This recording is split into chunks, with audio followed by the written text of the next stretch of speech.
Shalom and welcome once again to Decoding the Besorah, a guide to the last days.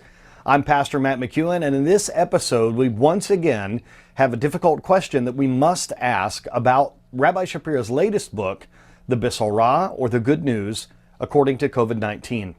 If you have not already received your book, please go to goodnewscovid19.net and order your book today. Now, in this week's episode, we're going to look specifically at the ladder itself. And what Rabbi Shapira will tell us is that we should say the ladder himself, because the ladder is a person, and that person is the Messiah. And we can prove this. Rabbi Shapira is going to tell us about this wonderful phrase, mutsav artsa, which means, it comes from the Hebrew meaning that the ladder was sitting on the ground and it was going up into the heavens. It starts on the ground and is going up. And that's how we proved that these messengers were human messengers and not angelic ones.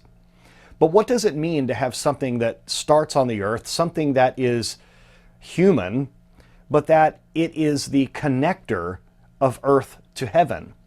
Well, that is the Messiah. That's Yeshua. That is pretty plain, but it's also plain in the Hebrew, because this phrase, as Rabbi Shapira will teach us today, mutsav artsa, numerically speaking, it is numerically equivalent to the phrase Moshiach ben David, Messiah, son of David. And so we get an actual clue in the Hebrew itself that we don't see in the English as to who this ladder is. Now, the question that we will have to ask ourselves in this episode is, are we using that ladder? Unfortunately, in the modern Christian church, a lot of people, once they find that ladder, I found the Messiah, here I have the ladder, but they don't climb the ladder, because the rungs of that ladder are mitzvot, the good things that we do, the commandments of God that we follow. Most of us will ignore that in the Christian world. We'll just sit there holding on to the ladder. The interesting thing is, the ladder, because it also, as you'll see in this episode, represents Mount Sinai, it represents the commandments, it represents the Torah. The Messiah is the tool from connecting heaven to earth, the tool by which these two worlds are connected. It is the way that we go up, the way that we ascend to get to God himself, who we would call the Father. So let's look at this in depth. And are we guilty of simply finding the ladder and standing at the base of it, congratulating ourselves that we have discovered it? What we need to do is to use those rungs. And there's another word that I'll allow Rabbi Shapira to tell you about that those rungs of the ladder refer to. You know, at our recording studio, we recently had to get rid of a ladder. You see, when we bought it years ago, we bought this particular ladder because it was inexpensive. It's made of wood. It is not as sturdy as some of the ladders that I have other places that are made of fiberglass. The wood has become loosened and unsteady over the years. And when you stand on that ladder, it is not stable. It wasn't worth much when we bought it. We tried to get away with being cheap. When we are talking about climbing the ladder, we need to make sure that we are on the right ladder and that ladder is stable, that ladder is going to hold us, that we can trust in that ladder. We can trust in the ladder that is the Messiah.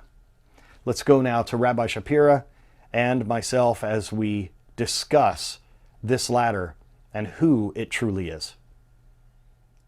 Shalom and welcome once again to Decoding the Besorah, a guide to the last days. I am Pastor Matt McKeown, and once again we have our special guest, Rabbi Shapira. Thank you again. Great being here.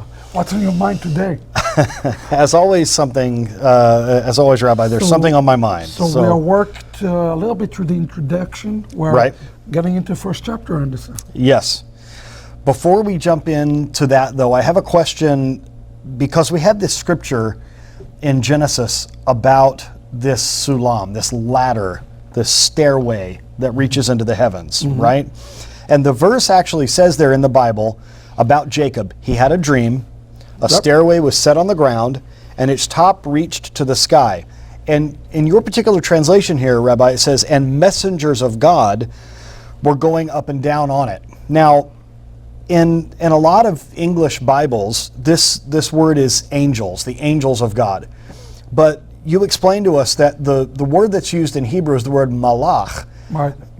a word for messenger. And although that can mean angels, can something else or something other than an angel be a malach? Do you notice something in the Bible when we talk about Abraham, Isaac, and Jacob? You notice how much time we spend on them? Pretty much the entire book of Genesis. Right. Right? And the question is why? Why do we spend so much time on Abraham, Isaac, and Jacob? The reason we spend so much time, because there is a rule, there's a formula here, okay? And it says, Maaseh Avot Siman Labanim, meaning the work of the patriarchs is designed for the sons. So everything you need to understand something when you read about the life of Jacob or Abraham or Isaac, it's a sign for the future generation. So start there as a premise. The reason there is such a magnifying glass on the life of Jacob, our father, is because he leaves us a message, and the message is pertained for really practicality for us, for the days we're living in. So if he struggled with something, we need to pay attention to this. If he succeeded or failed, we need to listen to this. And you see this, for example, I'll give you an example. Abraham, he got to the land, right? Where he ended up going immediately to Egypt. To Egypt, yeah. Where did God send Israel to? The children of Israel, to Egypt. To Why? Egypt, right. To rectify the sins of Abraham. So you notice a pattern here. There's a connection here, that we have a connection with the fathers. So the word that is used here, particularly in the text, is the word malachim. The word malach literally means a messenger. So there is a message here, and we probably can talk in another episode about the letter, but it's a message of a letter, okay? And by the way, the letter is not starting in the heaven. That's interesting to know. I will prove to you from the text that this is not heavenly beings. I will prove it to you linguistically. It says that the letter starting on earth. It started on the ground, right? And it went up to the sky. Ground. If it's starting from the ground, who do you think those messengers are? Do you think we're talking about some heavenly beings? No. It's talking about earthly people. If it said it started in the heaven and going down to earth, it would be one thing. But it says it's starting in the earth and going up to heaven. Wow. Therefore, we apply Maaseh Avot Siman Labanim. This principle means that the letter and those who are going up and down the letter speak about us, about you and I. Wow. And it's interesting, you don't just see them going up, he's also said they're going down. Right. So the question, what is that all about? Well, what is the message? You are actually reading here clearly a prophecy. Everybody need to understand, Genesis chapter 28:12 is a prophecy for the descendant of Jacob in the last days. Wow. Yeah, it is. And it's a prophecy of what you and I need to be doing in the last days. We need to be the messengers of God. Absolutely. Not just a messenger of God. If we're going up and down, what's the purpose behind it? The purpose is to see something up there and then bring it down. Do you think there's a correlation here between the messengers going up and down the ladder to Moses going up and receiving the word from the Lord and coming back down to give it to the people? Absolutely. Even if you want to talk about Moses, what Moses said, he said, behold, I have my feet. There's one foot. He said, there's one foot in Deuteronomy 5. He said, one foot is in the heavens and one foot is on the earth. Right. So there is a connection between heaven and earth that is making place, which refer to something we talked about in previous chapters, I recall. We talk about the coming of the kingdom. The message to Jacob's descendants is very clear. You need to establish the kingdom below. But in order to do this, you have to have a letter. And that's the question, what is this letter? Wow. I don't know if we want to keep it for another. So look, malach can mean an angelic being. Right. It can mean an angelic being, but in most places in the scripture, the word malach refers to a human being, a messenger, somebody who is sent with a purpose. There is a purpose. Wow. And the purpose is to bring down heaven, yes, bring it down to earth, to earth. Think about Yeshua, the Lord's Prayer. What is Yeah. it? As it is in heaven, we wanted that to be on earth. Yeah. Exactly. And you see that in Moses, Deuteronomy 32, Azino, or give ear, or heaven, listen, or earth. Why he's talking about to heaven and earth? Because we have to make the connection. And this is something important that I bring in the book. And if there's one principle I want everybody to really get, that God gets me every day. You ask me, how can you go like you go? How can you go on this? It is this principle. I'm going to tell our viewers a principle that's going to change their life right now. If you really hear it with your heart, everything that you do on earth have a direct implication on the kingdom of heaven. Wow. There is direct impact of our conduct and the way we talk, on the way fulfillment of mitzvot, on the Torah and observe. All of those things have direct implication on the kingdom above and on the kingdom below. Because remember, they're going to be convergent. There is going to be a convergence. We read later on that when Messiah comes, the new Jerusalem is going to be created. And people always ask the question, is there going to be a temple? Is there going to be a third temple that's going to be here already, or is bringing it down from heaven? And scripture seems to contradict themselves. In some places, it says, the new Jerusalem coming down, right? There is an actual temple that is going to be coming down. But in another scriptures, it's suggesting that the temple is already standing. And everybody knows that those are not contradictory. There are two kingdoms that are being established. There is a letter that is giving us for a purpose, and there are two kingdoms that have to mirror one another. So Jacob see a vision here, and the vision is for his children with a commandment, okay, to go up, establish a vision of the kingdom of heaven. And it should not be strange to you if you ever been in a synagogue service. Every Shabbat, every day, when we get to the Kadosh, Kadosh, Kadosh, we get on our tiptoes and we say Kadosh, Kadosh, Kadosh. Why? Let me get the next level of the ladder. Let me get to the next level, right? So that's what we want to do. That's our purpose, and that's why Yaakov see the vision of the Sulam.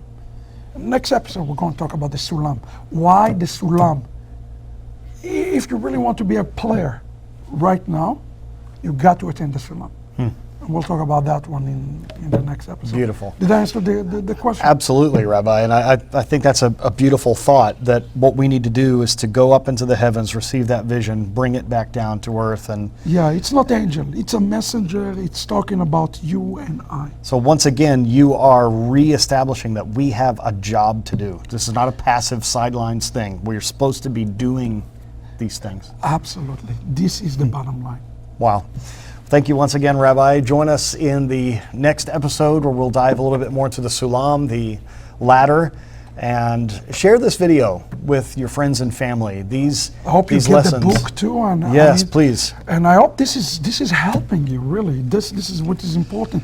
Right, and it's so important that we have you as the author, Rabbi, just to hear it straight from you and to have it explained so that we can understand. Thank you once again. Shalom, and God bless you. So now we have established who is that ladder, the one that starts on the ground and is going up into the heavens. I really love how Rabbi Shapira affirmed that the Messiah was, yes, he is divine. Yes, he is God in the flesh. But also we must remember that he had the same struggles, the same temptations, as it says in the Brit Chadashah, in the New Testament, that everything that we are faced with, he was faced with, yet without sin. This ladder is a tool for us. It's not just good enough to have discovered the ladder. We must go up the ladder. Remember, if we are the messengers that are ascending and descending on this ladder, what are we supposed to be doing? We are supposed to be taking what is earthly and bringing it into the heavens. We are to be taking what is in the heavens and bringing it back down to earth. That is our job. It's our responsibility. And when we do it correctly, it is our joy. Doing these rungs of the ladder, doing the Torah, the mitzvot, the good works that God planned for us to do beforehand, as the New Testament says, it's not a drudgery. It is something that we find joy in because we are being a part of that connection of heaven to earth. We are being a part of that connection of earth reaching up into the heavens.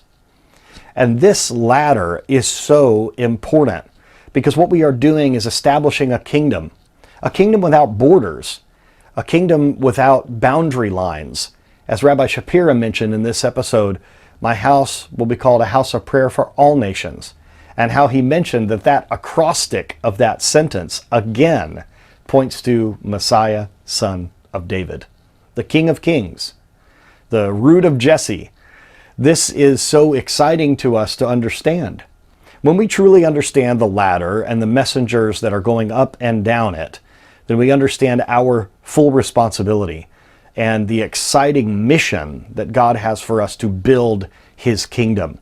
We are not to wait on him to do all the work. We are to begin establishing that kingdom now. We are to use the tools that he has given us, the chief of which is the Messiah himself, to bring God's kingdom to this world. Thank you once again for joining me. Go to goodnewscovid19.net if you have not already done so to order your book, maybe even order one for a friend or a pastor that you know. This is definitely a tool that is so important for the last days. Thank you once again for joining us. Shalom, and God bless you.